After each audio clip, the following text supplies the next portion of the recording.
नमस्कार, प्रणाम और गुड मॉर्निंग। आप सब कैसन बानी जा। और आप सबसे बता दें कि हमारे वो गाना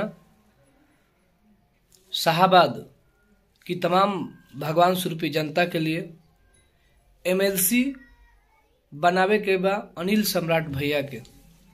आप सब टुनटुन यादव ऑफिशियल चैनल पे जाएं और गाना के आप सब सुनी जा और ढेर सारा प्यार आशीर्वाद दी जा।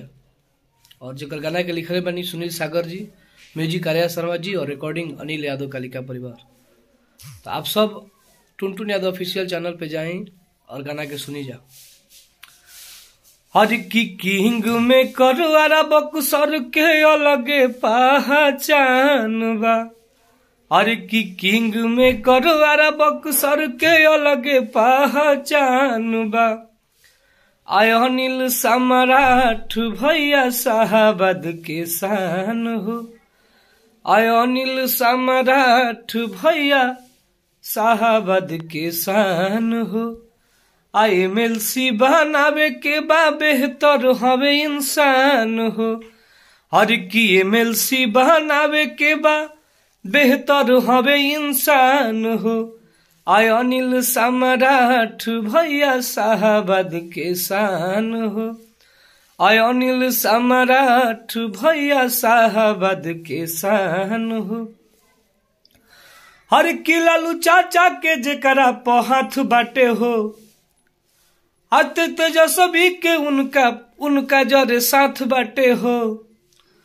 अरे की जगह जगह जनता के भी है बयान बा।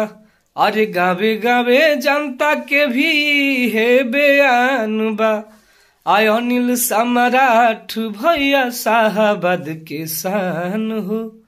आय अनिल सम्राट भैया शाहाबाद के शान हो। हा दुख दर्द बुझेले समाज के हो। हा सबसे बेहतर उठाई है आवाज के हो। हा दुख दर्द बुझेले समाज के हो। सबसे बेहतर उठाई है आवाज के हो। अरे की सुनील सागर टुन टुन कहे रखे के बामान हो। आय अनिल सम्राट भैया शाहाबाद के शान हो। आय अनिल सम्राट भैया शाहाबाद के शान हो। तो यह गाना आप सबके बीच आ गइल बा। एमएलसी बनावे के बा अनिल सम्राट भैया के। आप सब जाए जा टुनटुन यादव ऑफिशियल चैनल पे और गाना के सुनी जा और हर जगह शेयर लगाई जा। फेसबुक से लेके इंस्टाग्राम से लेके बहुत सारा ऐप बा। सब ऐप पे रहो, सब गाना के डाली जा और अपन प्यार आशीर्वाद दीजिए। Love you all. जय हो भोजपुरी समाज।